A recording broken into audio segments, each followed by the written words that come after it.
Alrighty, welcome back to another installment of Aristotle's Musings. Today I'm going to be talking about building a team, something that I have way more experience than I honestly want. And when I say that, you'll see in a couple slides why I say it that way. So, a little bit about my journey. Again, a little bit of Aaron Staufer story time here. Like most people, when I was given a leadership role, nobody really taught me how to be a leader. Honestly, it's one of those things of, hey, we like the way you do it. Can you please have everybody else do it the same way? Please go make it so. So in 2013, when I started originating, things were taken off very quickly. Again, kind of the intersection of hard work and opportunity, and they were really intersecting well, and everything was kind of taken off. So I realized very quickly I was going to need some help. I was going to need a team member or two or three to come in and start helping me out. So again, without any leadership experience, without having to lead a team, I defaulted to probably the most human thing ever, which is how do I do it? And I decided to try to take that and just implement it across a multitude of different people, a team of people, and have them all do it my way. I am very demanding of myself. I'm a very hard worker. I only know one speed, and it's full speed. So I found somebody actually that was very much like me, and they were my first teammate in this whole endeavor. And things worked out really, really, really well. We were both in lockstep. Everything went very well until we started trying to bring additional people and have them come into the fold as well. Brought in another team member and they didn't work out. They ended up resigning. And I was like, well, it's just kind of a fluke. And then hired another person to come in and join our team. And they also ended up resigning. And I was like, well, that might be more than a fluke. That's not great. But who knows? Maybe, it's just chances are it just didn't work out. Who knows what it might be? Brought in another person and there was signs that things were going to not work out. And it was at that time that I got away from my first vacation in years.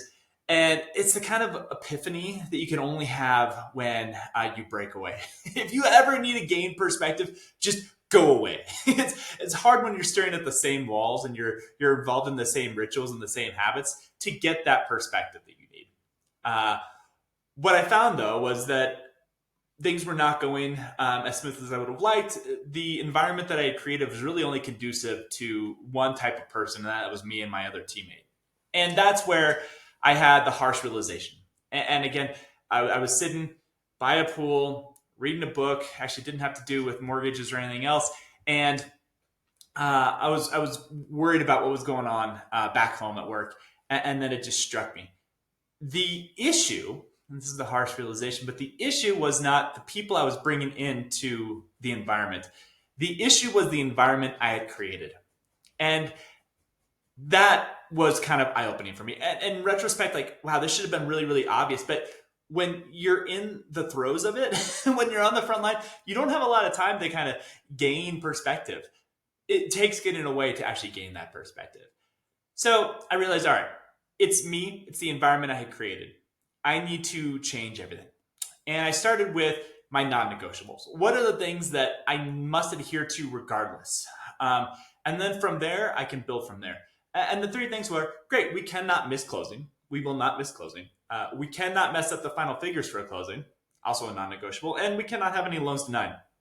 So long as I'm adhering to those three foundational principles, I can allow room for everything else. And that's aiming small and missing small, right? Aiming small and missing small is, hey, let's create an environment where people can grow instead of saying, hey, it's my way or the highway. I know how I want things done. Things work really, really well. If you follow my lead, please follow my lead.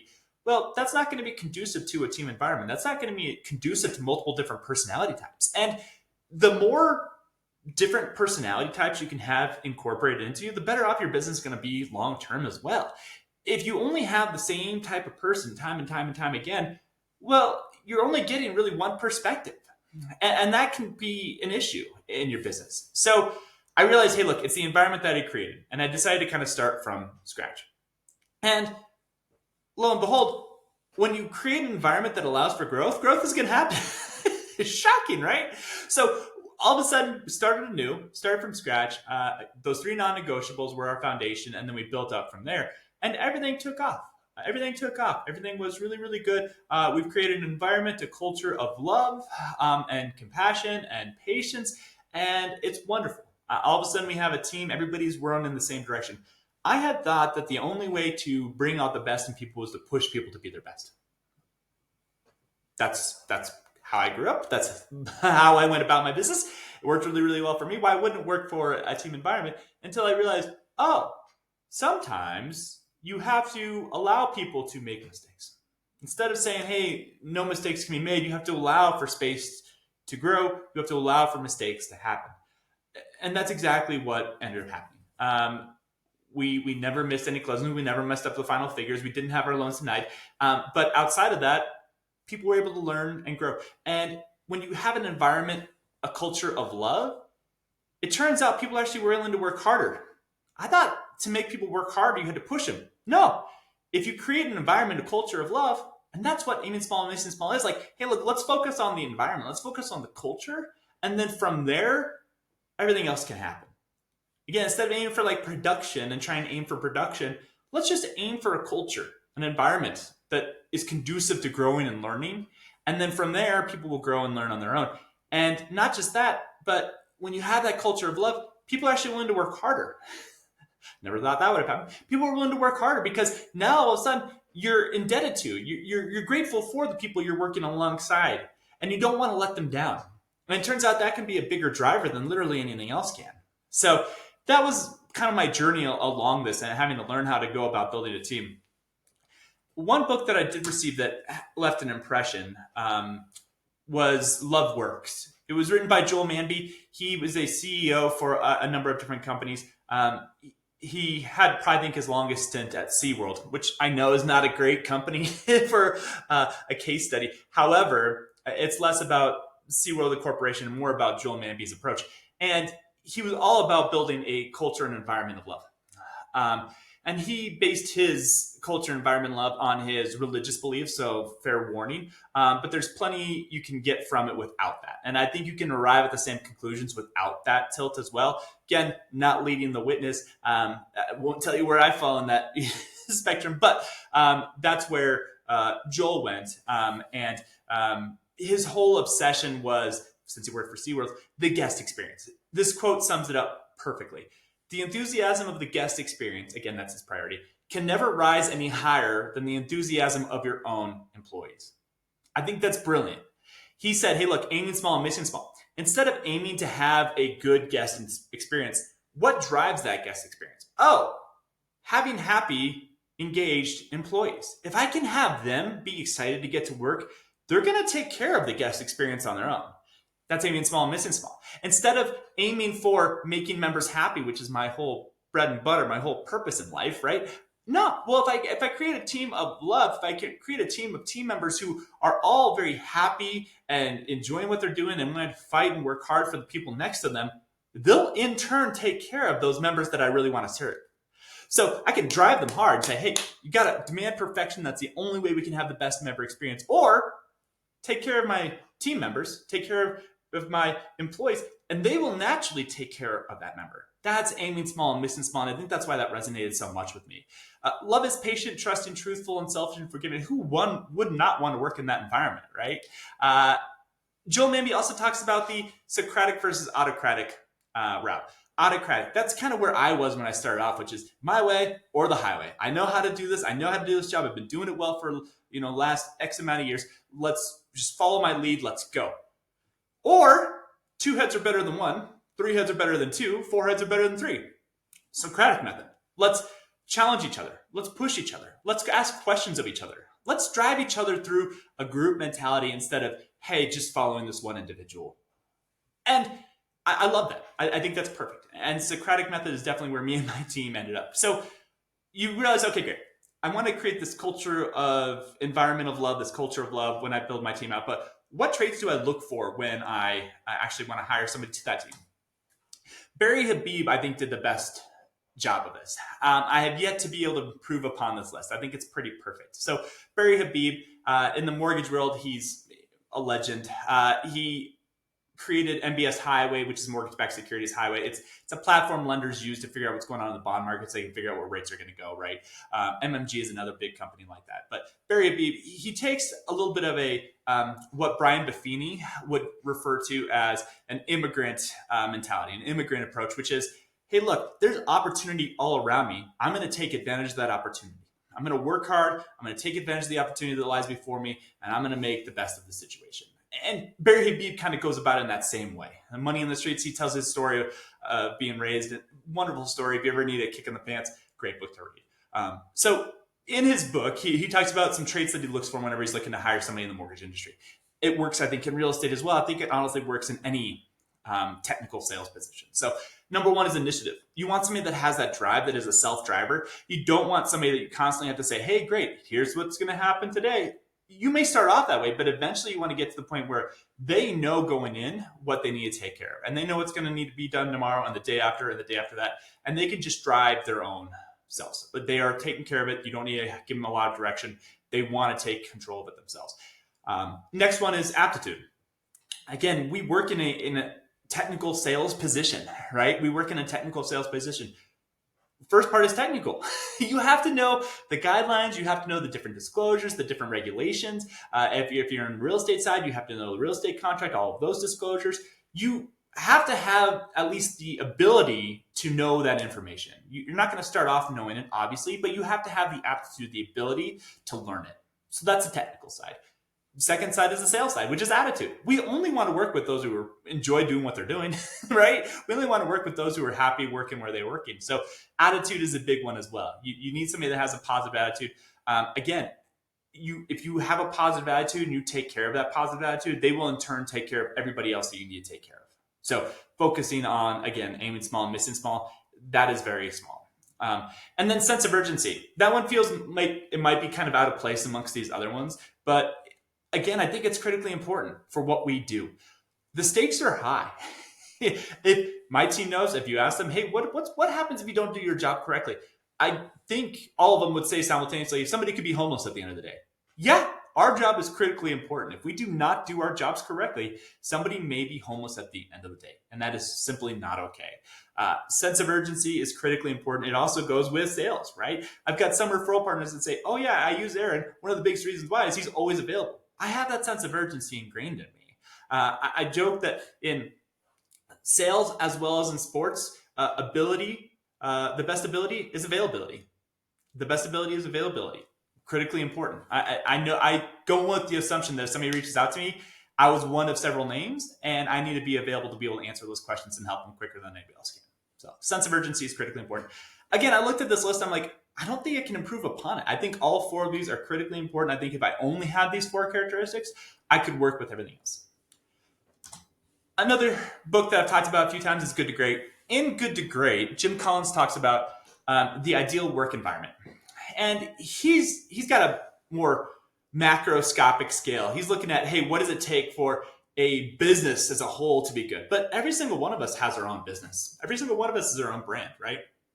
So he talks about the three circles. And the three circles, he's like, look, the best work environment, the best environment to work at, the best place to flourish as an individual working professionally is an environment, an intersection of doing that which you are passionate about, doing that which you enjoy and you're passionate about, doing that which you are good at doing.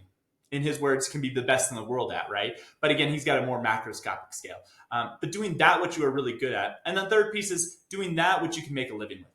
So if you look at, hey, professional athletes, professional musicians, like, hell yeah, they're passionate about it, obviously. They're good at it, and they're making a living at it. The really, really good news, and if you only took away one thing from this musing, is we all have the opportunity to do that in our industries. Like, you can make a very good living in technical sales, real estate, lending, anything like that.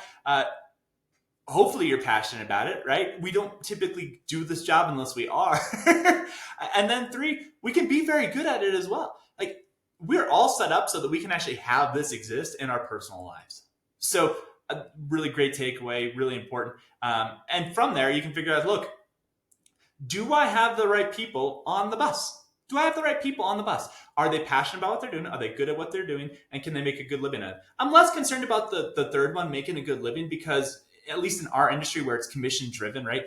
If we take care of the other two, if we're really good at it and we're passionate about it, the third one will take care of itself, right? But I want to make sure that whoever's doing the job, that they are passionate about it and that they are good at it, or they have the ability to become good at it. Make sure you have the right people on the bus. Now, you'll inevitably come across a situation where you have to get the wrong people off the bus, okay? Whenever I have that situation, first of all, I want to make sure that maybe I have the right person, but they're just not in the right position. Maybe their passion lies in marketing as opposed to operational side. Maybe they're just simply not seated in the right seat. If I hired the person with the right traits, are they in the right position on the bus, or are they suited better to a different role? When I answer that question, I'm like, I think they are in the right position on the bus, and I think they do have those traits, except maybe I'm missing one or two. Then my next question is, all right, if I had to hire that person again, would I do so? If the answer is yes, I would do so, I need to take a longer, harder look at, are they in the right position? Because if I would hire them to do so, if they have those 4 traits, then maybe they simply aren't in the right position. But if they are in the right position, then inevitably it's going to come to a situation where you're going to have to make a decision. Whenever somebody looks at converting a primary residence into a rental, I always ask them the question, like, just one quick question. I like this plan, sounds great, but one clarifying question. If you're going to buy this house as a rental, would you do so right now? And if they ever come back with, I don't know if I would buy this property as a rental, we probably need to stop and take a beat. Look at what we're actually doing, because it may end up being the case where we are converting a house into a rental property that isn't really going to be suited for a rental property. Maybe you're better off selling that house, taking that appreciation and being in the house. Hopefully it's capital gains free. And then maybe buying a better suited investment property, or maybe a couple of them. Like, we need to take a beat and, think about this a little bit longer. Again, ask yourself the question, if I was going to hire this person, again, would I do so? No, I would not. All right. No, I would not.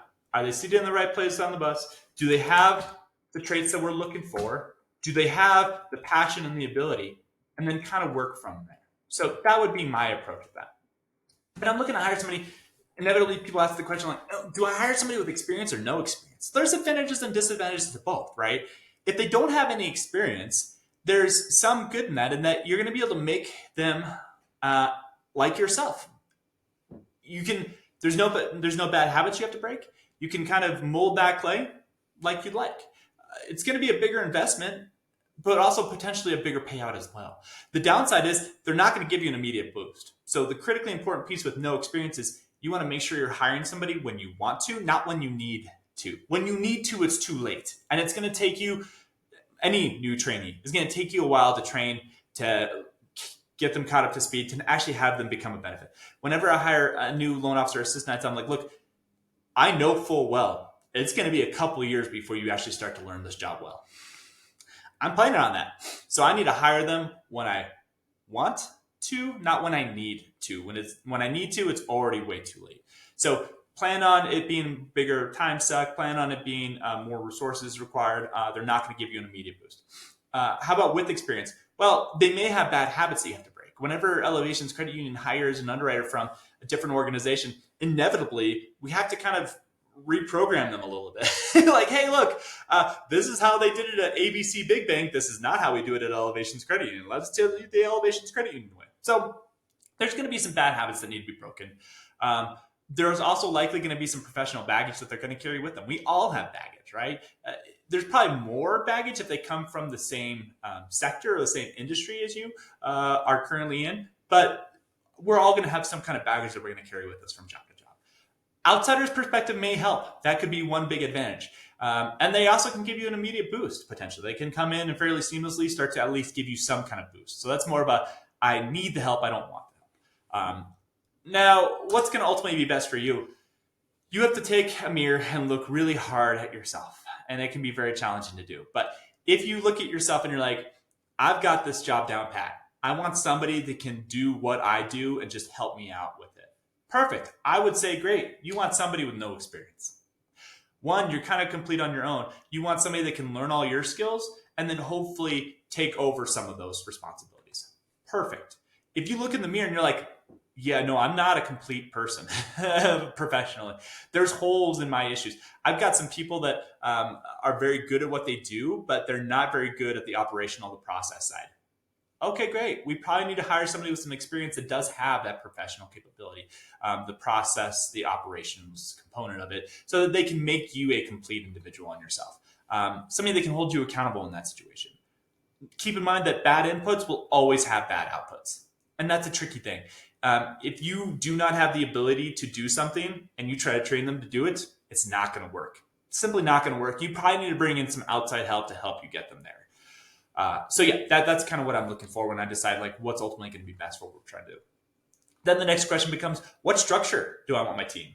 There's really two primary models you can do, and I'm going to put a curveball on the second one here. But there's either division of responsibilities or cross training, right? So division of responsibilities, that's like most corporations, right? They've got the CEO, and then below that they have the chief operating officer, the chief financial officer. Each one of them has responsibilities, and they never step into the other categories.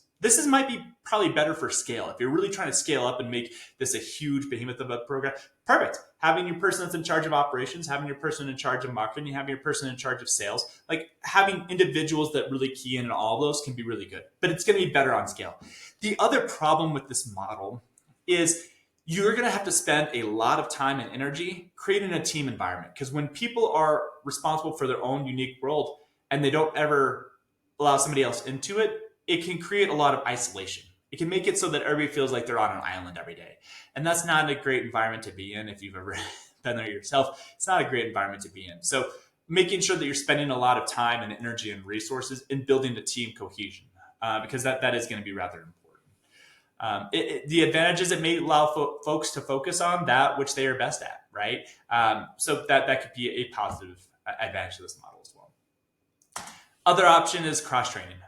In this, everybody knows how to do every other job. I had a assistant come to me one time, and they came from a different environment. They came from more of a division of responsibility structure. And when they came to me, they were like, "Oh, wow, this is amazing. I wasn't allowed to do any of this in my other position."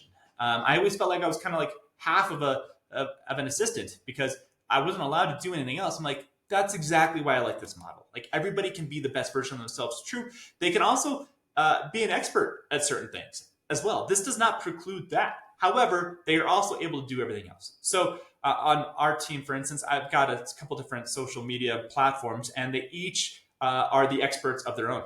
Everybody knows how to do them all, which is great, but they're each the expert of their own. It feels like you're a subject matter expert, so you can bring people in and teach them how to do things. It also allows everybody to cover for each other when somebody's out of town. That's one of the other big advantages of it. Again, you can still focus on what you're most passionate about, but you have to be able to know everybody else's jobs as well. My ideal structure is this with one additional layer, which is it also involves a team lead. And that team lead is the person who can get items escalated to them before they ultimately get to me. The idea is not that I don't want to be part of any of this. The idea is really to free me up to be able to take care of my referral partners, to take care of my pre-qualifications and pre-approvals, all of that, and as well as managing a team of loan officers as well. So it just frees me up to be able to do that which I should be doing better, right? They all, again, are a master of their own sphere, but they all are cross-trained to be able to do everybody else's jobs. And then there's ultimately a team lead that can take things over in my stead so that I can hopefully eventually have some time off so that I can eventually break away a little bit. And again, just really stay present and focused on that which matters most, which is my referral partners. So that's kind of the idea. It also offers the most stability, in my opinion. If somebody is out of town, everybody can cover for them. If the team lead is out of town, then hopefully I've trained up everybody else so that I can have a new team lead. So that's kind of the idea behind it. I hope this is helpful. A lot of it I've had to learn as I went from personal experience. But yeah, hope it was useful. Hope it was helpful. If you think of anything else, let me know. And yeah, thank you so much. Bye.